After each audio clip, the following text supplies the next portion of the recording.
शास्त्रों में कहा गया है प्रदोषो रजनी मुखम अर्थात रात्रि आने से पहले का समय। इस प्रकार से सायंकाल के बाद और रात्रि प्रारंभ होने से पहले के समय को ही प्रदोष कहा जाता है। नमस्कार मित्रों, ये वीडियो प्रदोष व्रत कथा के ऊपर स्थित है। इस चैनल को सब्सक्राइब करके हमारा सपोर्ट जरूर करें। लेकिन प्रदोष का व्रत प्रत्येक दिन नहीं किया जाता, बल्कि केवल त्रयोदशी के दिन ही प्रदोष का व्रत किया जाता है। इसकी पूजा प्रदोष काल में अर्थात रात्रि के प्रारंभ होने के 1 घंटा पहले की जाती है। यदि त्रयोदशी तिथि आधी रात से पहले आ रही हो तो द्वादशी वाले दिन ही प्रदोष का व्रत किया जाता है। यदि त्रयोदशी तिथि आधी रात के बाद आ रही हो तो यह व्रत अगले दिन किया जाता है। प्रदोष का व्रत करने वाला व्यक्ति सदा सुखी रहता है और उसके सारे कष्ट दूर हो जाते हैं। ऐसे व्यक्ति के सारे पाप नष्ट हो जाते हैं। यह व्रत करने से मनुष्य को दीर्घायु प्राप्त होती है और सुख संपत्ति तथा प्रतिष्ठा प्राप्त होती है। इस व्रत को करने से सुहागिन स्त्रियों का सुहाग अटल रहता है। यदि घर का कोई व्यक्ति निर्दोष हो लेकिन फिर भी वह कारागार में बंदी हो तो परिवारजनों को यह व्रत अवश्य करना चाहिए। इससे उस बंदी व्यक्ति की शीघ्र मुक्ति के अवसर बनने लगते हैं। प्रदोष का व्रत त्रयोदशी के दिन तो किया जाता है। इस प्रकार से 1 महीने में 2 बार कृष्ण पक्ष और शुक्ल पक्ष में प्रदोष का व्रत किया जाता है। लेकिन उस प्रदोष के व्रत वाले दिन को जो वार होता है, पूजा के समय उस वार के अनुसार ही प्रदोष की व्रत कथा पढ़नी चाहिए। सभी वारों की व्रत कथाएं अलग अलग होती हैं।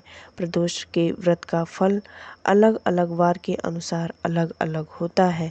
किस वार के प्रदोष का व्रत करने से क्या फल मिलता है, इसे अच्छी प्रकार से समझकर ही हमें प्रदोष का व्रत करना चाहिए। जैसे जो रवि प्रदोष व्रत होता है वह दीर्घायु और आरोग्य के लिए, सोम प्रदोष व्रत अभिष्ट कार्य की सिद्धि के लिए, भौम प्रदोष व्रत ऋण और रोगों से मुक्ति के लिए, बुध प्रदोष व्रत व्यापारिक समृद्धि के लिए, बृहस्पति प्रदोष व्रत शत्रुनाश के लिए, शुक्र प्रदोष व्रत सौभाग्य और स्त्री सुख के लिए और शनि प्रदोष व्रत पद और प्रतिष्ठा के लिए किया जाता है।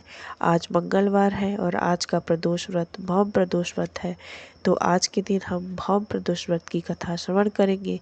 तो चलिए श्रवण करते हैं हम कथा। प्राचीन काल में एक नगर में एक बुढ़िया रहती थी। उसके पुत्र का नाम मंगलिया था।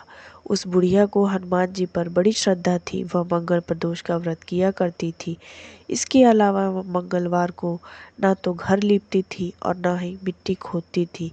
इस प्रकार से कई वर्ष व्यतीत हो गए तो हनुमान जी ने सोचा कि आज इस बुढ़िया की परीक्षा ली जाए।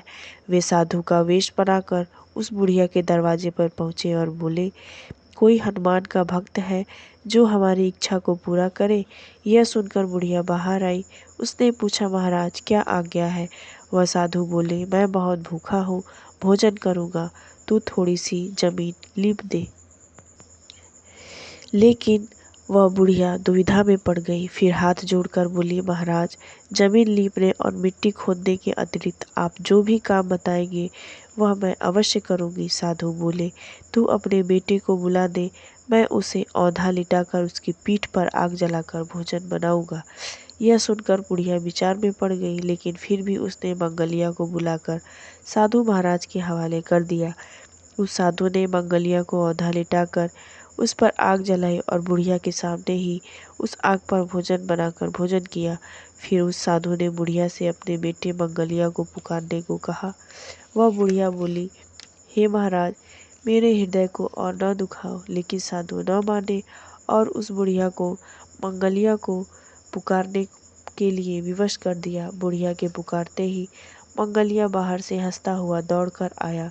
मंगलिया को जीवित देखकर बुढ़िया को बड़ा आश्चर्य हुआ। वह साधु के चरणों में गिर पड़ी। तब साधु ने उसे अपने असली के रूप के दर्शन दिए। हनुमान जी के साक्षात दर्शन पाकर उस बुढ़िया का जीवन सफल हो गया। हनुमान जी ने उस बुढ़िया को वरदान दिया कि तुम्हारा यह पुत्र तुम्हारी सेवा करेगा तथा तुम्हारे सभी दुखों को दूर करके तुम्हारी कीर्ति फैलाएगा। इस प्रकार मंगल प्रदोष व्रत का श्रवण करके उस बुढ़िया के सारे दुख दूर हो गए। हे भगवान भोलेनाथ, इस कथा को श्रवण करने वाले और सुनाने वाले सभी के ऊपर